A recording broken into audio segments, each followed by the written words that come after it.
Punta po muna ako sa barkada. Sige, anak. Ayan.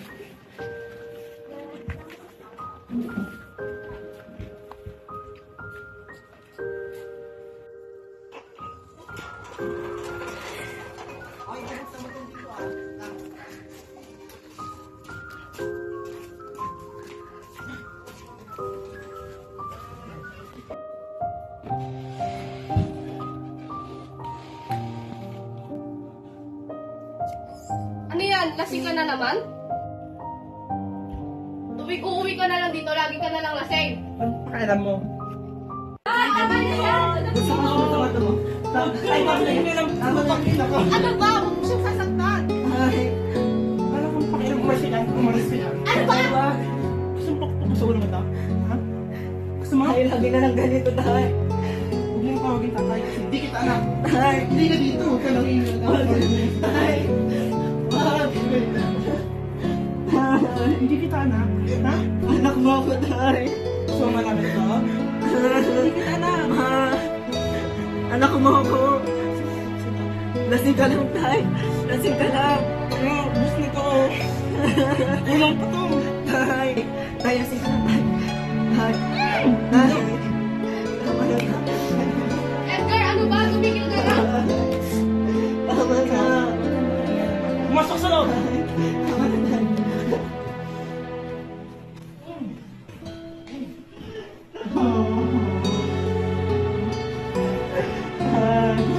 Ayoko nakikita yung ganito mo kumamaya at ang kuya pa. Gusto ko maayos dito. Anak, okay ka lang ba?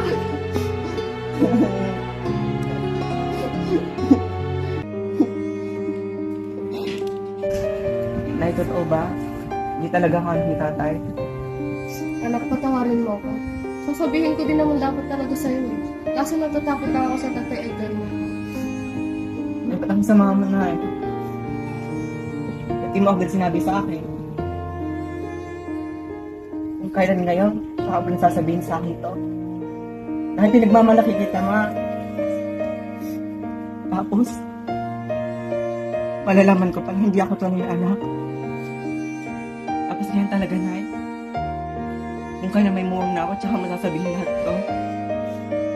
Nay naman. Patawarin mo ako, anak. Intindihin mo na lang ang tatay Edgar mo. Malaki ang utang na loob natin sa kanya.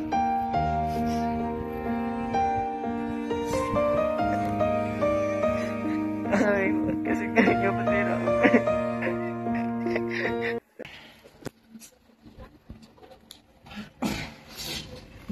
Mga si Kepay.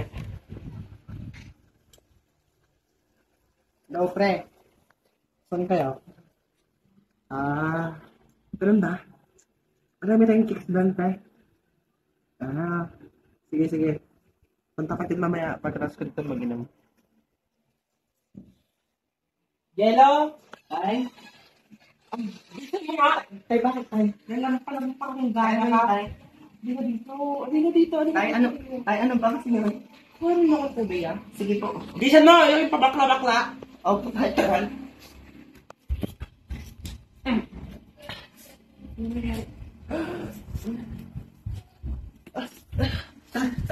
Tay?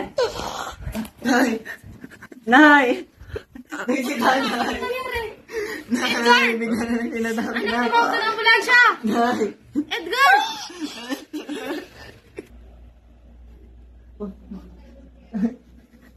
Tay, tama na tayo.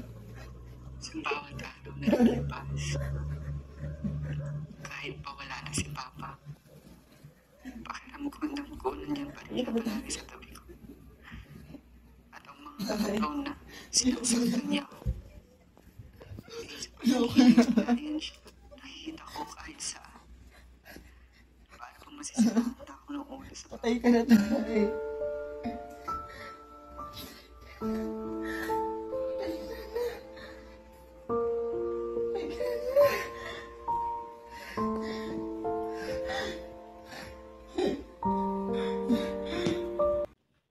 Kuya.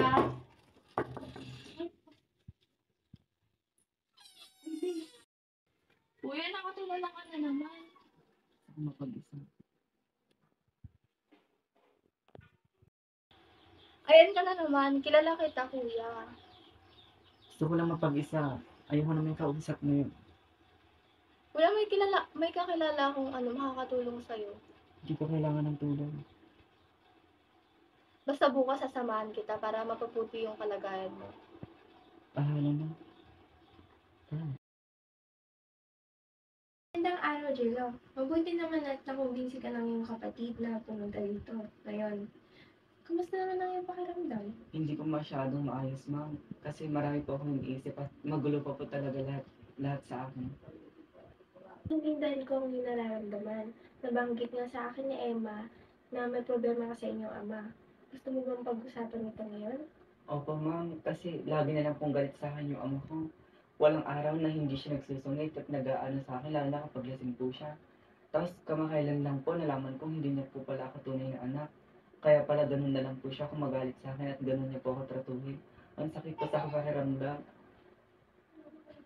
Napakahirap na ng sitwasyon na yan. Tandaan mo na hindi mo kasalanan ng mga nangyayari. At tandaan mo na walang sino man ang nararapat na masaktan, lalo na sa loob ng kanilang tahanan. Pero pakiramdam ko po talaga kasi wala na akong halaga sa mundo. Kung ganyan niya po ako tratuhin, lalo na sa loob ng aming tahanan. Parang ang bigat-bigat po talaga ng iisip ko lagi-lagi. Ang nararamdaman mo ay valid, Jello, pero mahalagang malaman mo na ang iyong kahalagahan bilang isang tao ay hindi nakasalalay sa kung paano ka tratuhin ng iba. Lalong na ng iyong ama, ikaw ay may sariling kahalagaan at karapatan upang maging masaya at ligtas.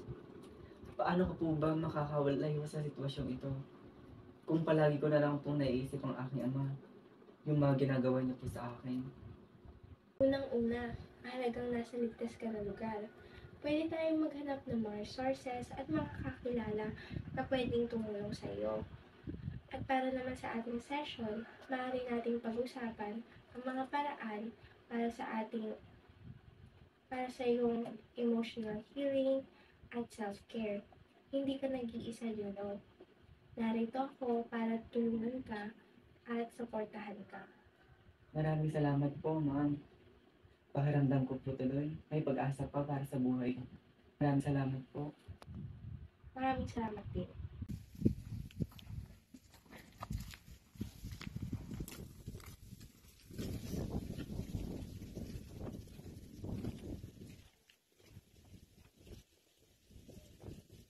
Tatay Edgar, kahit na hindi ka naging mabuti sa amin, salamat pa din kasi ikaw yung pumupup sa amin ng panahong hindi tanggap ng pamilya ni Mama. Kung ano nangyari sa kanya. Ayun lang, tatay. Salamat, tay. Salamat pa. Tara na mga anak, baka hapunin pa ka.